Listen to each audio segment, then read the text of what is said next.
In this video, we are looking at the Ribbon Momentum Oscillator. This is the oscillator in the background you can see here. It is built off of the RevinRibbons and part of the suite. I want to jump right in here. It is my absolute favorite indicator of the entire suite. It is so incredibly easy to use. This table is beautiful right here. Kudos to Crown for his suggestions on this indicator. Let's jump into the underlying fundamentals and then we'll look through the user input section. So you have the oscillator here in light blue and dark purple. This oscillator is generally just showing the bias of price direction. So as you can see here, as price starts to cool off and lose momentum to the downside based on the indicator, the ribbons indicator up here, price slowly turns around. The oscillator slowly turns around as price turns around and moves to the upside. The great thing about this indicator is it's easy to call directional bias with the signal line right here, because 9 times out of 10 or 8.8 times out of 10, it will call the direction correctly. So this means you can see right here, just most recently on September 29th, the oscillator crossed to the upside for the first time in just a week or so, and that was the beginning of this run. Now, to be fair, it did not catch the first couple bars here. It did catch the first couple bars as it turns around, but it took a couple bars for it to cross over the signal line. So for traders that want to be a bit more aggressive, you can get in earlier. You can get in mid-bar if you are watching this even and you see the indicator turn up. But as you can see in the past here, there are multiple occasions where it starts to cross up, but it never actually officially crosses, and then there's a bit more downside. So it is always a bit safer to wait for confirmation. I want to also look at the histogram here. Histogram is a nice way to call extremes, and as you can see, when it got into the red zone here, when it approached the 75 to 80 read, it was definitely, near the end of the move. Now the move did go on a bit longer, so for traders again that are more aggressive, you might be able to get out of the trade a bit earlier based on this histogram. You can customize it to your content as well. Let's look at the indicator itself here real fast, and then we'll go through the use cases. So we have the exponent AI, as we have in the RevinRibbons indicator themselves. This is the part of the tool that brings the ribbons closer together or further apart, so this will absolutely affect the oscillator as well. This has the update frequency. Again, I talked about this in the ribbon indicator, so watch that video for all of those settings. Now we're going to jump into the smoothing, signal line, and momentum length. These are, again, pretty simple, standard for a momentum oscillator. You have the oscillator smoothing itself, so the higher the length, the smoother this will get, the more laggy it will get. The shorter the length, the more severe and more reactive it will be. You got your signal line length right here, which is the moving average length. And then we have our momentum length right there, and it makes it more or less sensitive to price movement. Then we have our color scheme, which is a very nice part of this indicator that makes it a little bit more customizable. We got your classic red and green. We got our cool, which is my favorite, and then we got monochrome, which is more silver and white right here, which is an interesting look, a little bit Batman-like, if you will. All right, going down here, we have our adaptive learning section, just like the ribbons indicator. Again, I went through that in the ribbons tutorial, so this is just affecting the underlying ribbons and will affect the oscillator. We will look at some videos or some strategies in a moment where I have used this and adjusted all of these settings right here to nicely make some really beautiful strategies off the bat. Next, we have the smoothing length. Again, this is affecting the underlying ribbons indicator that this momentum oscillator is built on. For this indicator specifically, I do like trying some higher numbers, especially on different time frames. 11 is actually one of my more favorite smoothing links, and then I actually really like RMA. For some reason, it just tends to work super well as the smoothing type. You can see that even on the daily time frame, it now just brought this up a couple more percent from 88 to 90% our success rate. So that already is looking pretty good just with that one adjustment right there. And then you have your support and resistance multiplier, which again we went through in our ribbons tutorial, that affects the distance of the support and resistance ribbon themselves. So that will affect the momentum oscillator because it is looking at the ribbons as its touch points. Then we have our historical cross analysis section. This section has all of the beautiful table tools you see right here. You got your historical analysis, which is this top line right here. You got your expected projections, which is this second line right there. Then you have your percentile stats table, which is this table right here. Now you have three different options for this table. We have percentiles, which if you are a new user might be a little bit more understandable for you. Percentile will just show the stats in a very clear percentile form, and this might be a little bit different if you are a have deep understanding of percentiles. This is a little bit different, so let me explain this. The 90th percentile is the average of the top 10% moves. So we got the average of our top 10% moves. We have the average of our top 25% moves here. And we have our mean or our average move right here. Now we have the 50th percentile next, 25th and 10th percentile, which is just your bottom 10% of moves. And you can see that most of these I would consider failures. Price as an average moved against the cross. So you can see it was a negative 14. So those would clearly be failures. The cross was to the upside, but price went down as an average, negative 14%. We had 27 of those happen. Those happened over 1 bar period, and I'll explain these bars real fast. We have duration, which is the total cross duration. Again, it's an average. Move against, which I explained earlier, and move against for the top 75th percentile is just really small. So it's saying the top 25% of moves barely have, and as an average, barely have a move against. It crosses and it's already to the upside. And we can see something like that happened here. It crossed to the upside and it never, I guess it pulled back. It looks like maybe 1% right there because the cross above was here, and you can see that pullback was right there. Now this is looking at wicks. That is also another important thing. It's looking at the absolute worst and best move possible. So for this specific cross right here, the cross started right here at 114. It pulled back to 112.820, and then from there, so that was the low of the move, and from there it's at the upside. So unless it pulls back below 112, that's going to be the minimum or the move against. And then the price move for, as I said earlier, so far it's about 10%. So right now 10% would be, less than the mean still. So we could expect this move, if it's to be an average move, for it to continue on a bit longer. And as you can see on the projections table right here, it's projecting it to be nearly 136,000, which is maybe a bit extreme in my opinion, but who knows? We'll see what happens. Okay, continuing on from there, duration is the total duration of the average duration of that cross.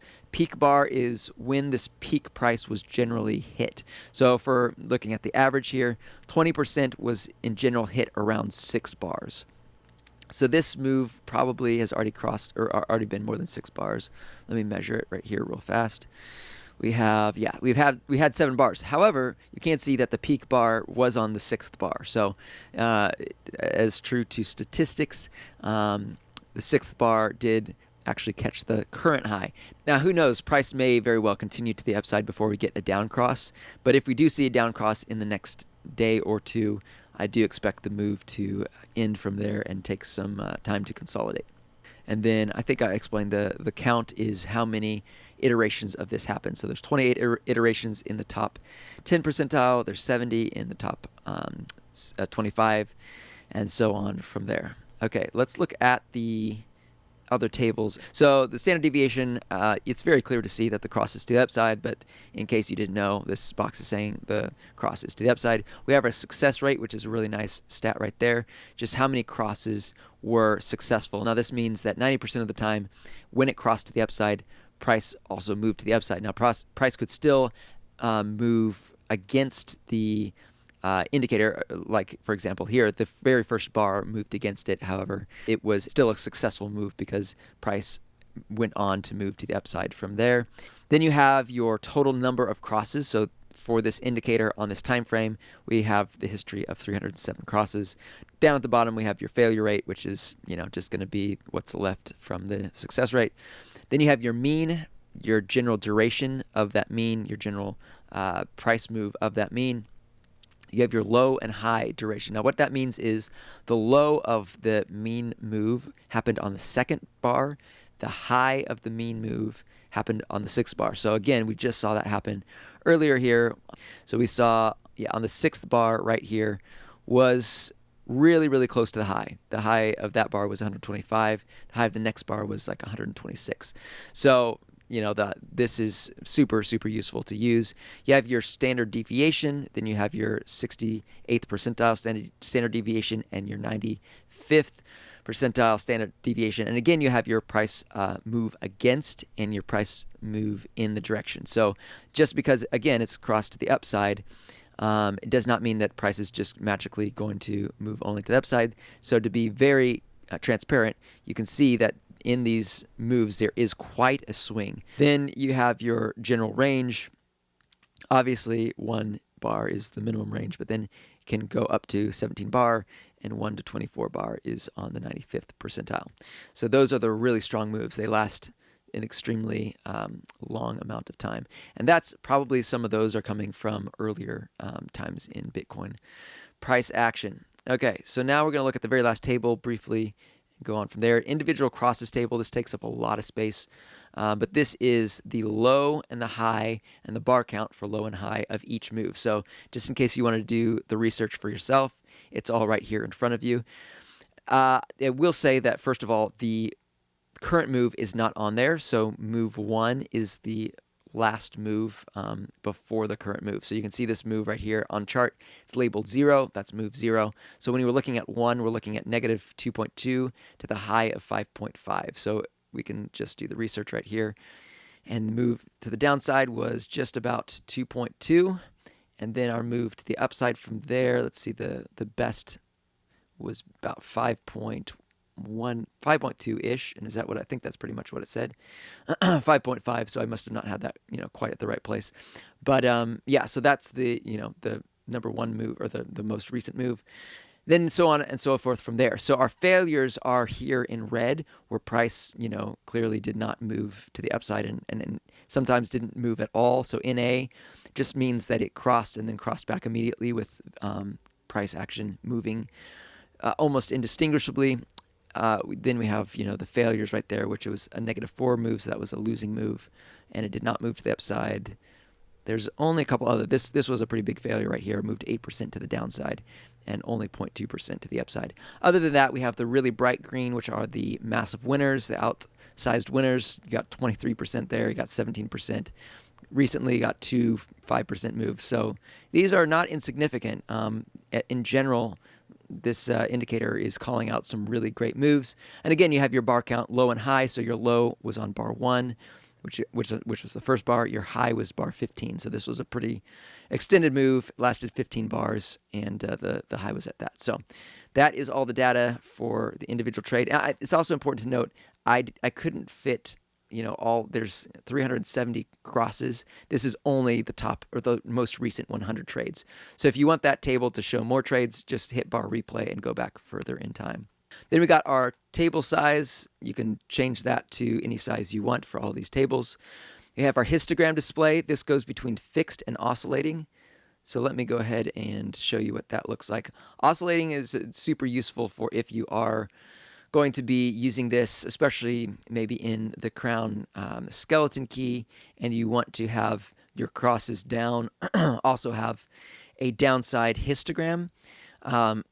So this shows the 50 is the midline and 0 is your baseline here.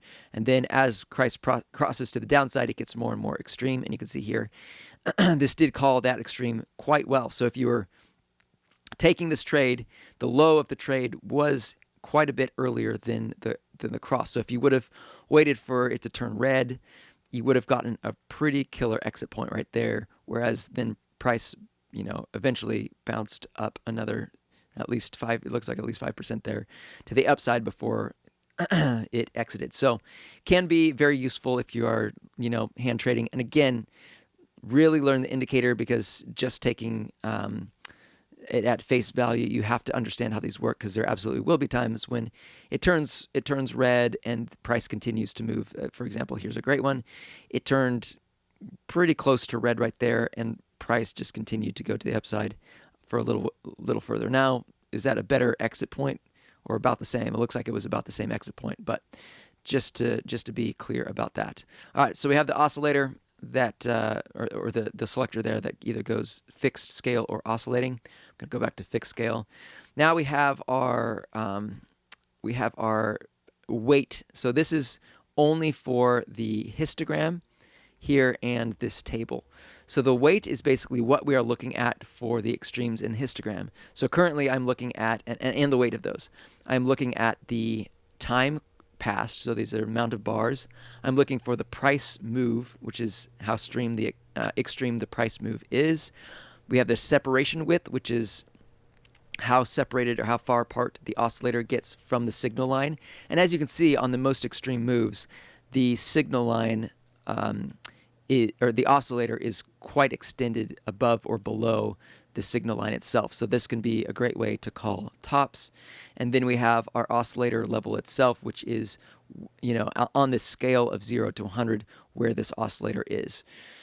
And then we have, the percentile or the weight here, which is how much it is considering this. So it's all a balanced scale, which means if I put this at 100, it's going to balance that versus the other weight. So it's still going to take these other weights into consideration. So basically a third. This will be 3 times stronger in the oscillator than the weight or width. Currently, I have the oscillator level on 0. I didn't find it necessarily extremely useful, but you might find it useful yourself. So you're welcome to mess with that and kind of look at what it does for the histogram. And then we have 2 drop-down options here. One is to disable it completely, so if you don't want it to be considered at all. And the last thing is expected total. So expected total is looking at the extreme percentile here and calling the moves based on that. So whatever percentile you have selected, whether it's the 90th, which is the top 10, 95th, which is the top 5, or 99th, even just the top 1 percentile of moves, this is looking at those moves for your extremes. So let's put this all in expected total here. Okay, now that we have all these on expected total, what is this doing? So this is looking at the top 5% of moves over its history. It's averaging those moves, and and whatever that number is the extreme 100 read. So and then it's measuring every other read against that, if that makes sense. So I don't know if we can find a 100 read back here. This is really close. This is not that close. I guess it's 90. But it's basically, you can scroll back. Here we go. We find some 100 reads back here. So these are it's finding the most extreme moves, which would be called out over here. Again, it's the most extreme based on what things you have selected. So currently we have, I selected the wrong thing. So currently we have all 3 of these weighted equally. So it's weighting all 3 of those together as equal weights, and that is your most extreme read. So back here, you saw this most extreme read get hit. You gotta pull this table down so you can actually see. It does reach 100 right here.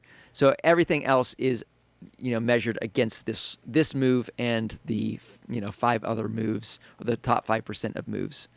Hopefully that makes sense. I tried to do my best to explain it. So that's basically, if you want to measure everything against the most extreme values, you can use expected total. Or if you want to do point in time, that just is a general average over time, rolling window over time. Histogram transparency, just how translucent the background histogram is. You can also, in the style window, change that histogram to be a line, anything in between. You might have preferences on that, so that is there for you to use as you please. And then lastly, we have our price cross target, which I showed you at the beginning here. I did add something that I found kind of interesting, which is looking 1 bar ahead and looking at that projection for a price cross. So if I throw that on, you'll see that it says not only if this bar closes at 121.6 will it cross to the downside, which that's not actually super far away from where price action is at. So let's Let's hope that price closes here or higher if we're wanting the move to continue. It looks at the next bar, so it's saying the next bar needs to close above 122. So this means that price needs to move to the upside another, I guess, just $100 from here and stay above that level, which is interesting enough. The line in the sand for this indicator. So I find that actually very convincing that it has to close above 122 by next bar, or we will absolutely, not absolutely, nothing's absolute, or we will very likely see downside price action. So again, if this bar closes below 121.6, or if next bar closes below 122, we will most likely see downside. Now this number is changing, depends on what happens with price action, and there can be some extreme moves that resets, especially the next bar. That is a bit of a rough projection, so just again, take it in bar replay and watch how it reacts. All right, I'm going to throw it in bar replay just for the fun of it, just so you can see the difference on the table right here. So for our down crosses, we have our percentile price move. Again, if it's crossed down, we're expecting downside price action, so negative numbers would be expected if you're thinking about shorting or et cetera, et cetera. These are generally your stats. Now you will notice that the price move, even in the top 10 percentile, is quite a bit less than the cross up, and that's just because Bitcoin in general is a more bullish asset. But all those same stats apply in the same ways. But now all of these metrics right here are looking at any down cross. So when it was crossed to the downside, this was looking at, earlier this was looking at lower price, which it actually did not hit. So this was calling for price to possibly hit 100K or close to 100K. And to be fair, that was a failure there. It did not hit that target. And just like the price moves to the upside, you have your individual crosses table, standard deviations, all of those are the same. So now this is measuring the downside, and you obviously want price to be negative, or you might not want price to be negative, but it likely is going to be negative because we're calling moves to the downside now. All right, next let's look at using this with the skeleton key, building a couple strategies with it for a couple different time frames. So incredibly easy. As just a baseline, I generally will go down to the external sources and I will put a cross in. So I would say when the oscillator right here, let's see, sorry, looking at the wrong thing. When the oscillator crosses, let's look at a long strategy, crosses over the signal line, we're going to do an entry. And then when the oscillator crosses under the signal line, we will do an exit. Now this definitely could be optimized or possibly even hand traded better. But as you can see, right off the bat, we are pretty well in profit here. Not so bad over, again, the full history of Bitcoin. I don't find that it's quite fair to look at the beginning, so we'll even start a few years later. Let's go ahead and start in 2015 as the first day, or you can obviously put that range to anywhere that you want, but still not so bad again for just kind of right off the bat looking at crosses. Now again, this is not as profitable, or the profitable trades are not as high as the table. That is because the table is looking at a price extreme moves like price tops versus this is just entering when the cross is to the upside, which the table does start there. However, the table does not call the exit here. The table will call the exit at the extreme histogram right there. So if you were to optimize this a bit more or learn the histogram table and there's a few different ways you could trade that to exit at a bit more optimal places. This is literally waiting for the indicator to cross to the downside before it exits the trade. So oftentimes, price, we can even see here, price will have lost some amount of gains. So for example, here, the full price move was 7% and it exited at a 2% win. So that is, definitely part of it. And at times it will be a losing trade even if price went up. So for example, right here, price immediately, there was a cross and price immediately went up 4%, but it was a losing trade because by the time the indicator or the momentum cross to the downside, it was a losing trade. However, this next trade is a losing trade. Just immediately entered a trade and then exited a trade right there. So that's the plain and simple easiest way to do it. But you can use this with several different indicators of your choosing, including the RevinRibbons, which is a great tool to use with it as well in conjunction, and the width percentile. So let's look at a couple strategies here on different time frames. This is using the width percentile, and it's literally just crosses and the width percentile. So again, there's plenty of ways to optimize this. For a 2-hour time frame, it is just looking for an entry upon negative or declining volatility with the oscillator and cross to the upside. The only other thing that's going on in this strategy here is a max stop loss, which is always nice to have, just so you know are protected against some downside. And over the last, how many years is this? I think it's since 2016. You have a beautiful trade table right here. So yeah, pretty much up and to the right. Not bad for just most of the default settings in here. And then the RMO, I do have a few of the settings changed. For example, I have the update frequency on 3, smoothing is 7, signal line, all the settings you can see right here. I do have the adaptive learning enabled and a couple settings changed there. And then I do have the support and resistance smoothing lines fairly high, as well as these multipliers a bit adjusted there. So it's super easy to make quick adjustments. I will put in the skeleton key and make slow adjustments to each of these boxes until I see a nice equity curve, then maybe add a second indicator to get some confluence and filter out some bad trades here. But yeah, as you can see, I mean, even right here, this last trade wasn't a super it was a small loss when the indicator just barely crossed the upside. But before that, we got a really, really nice move on the 2-hour here. A 6% move, just pretty much straight up and to the right. So yeah, lots of great trades, especially can really take advantage of more bullish markets. And then if you have some protection against the downside, can keep you protected against losses there. I have a 12-hour strategy right here, which again, if you use another indicator with it, could probably be even more profitable. This one is actually about to close a trade. So again, this trade right here would have been a bit more profitable. You could have exited a couple bars earlier. If you would have exited, you would have got out 11%. This one looks like probably next bar it will exit. Still an 8% in profit though, right there. If this might continue on if this next bar continues to the upside, but it's really looking like this is going to be closed pretty soon here. But that still will be another one for the books. Added a profitable trade right there, and yeah, so that's the general idea. I think that's where I'll leave it off for this video. I hope you guys enjoy this indicator. It really is my favorite indicator of the suite. So incredibly easy to use and build with.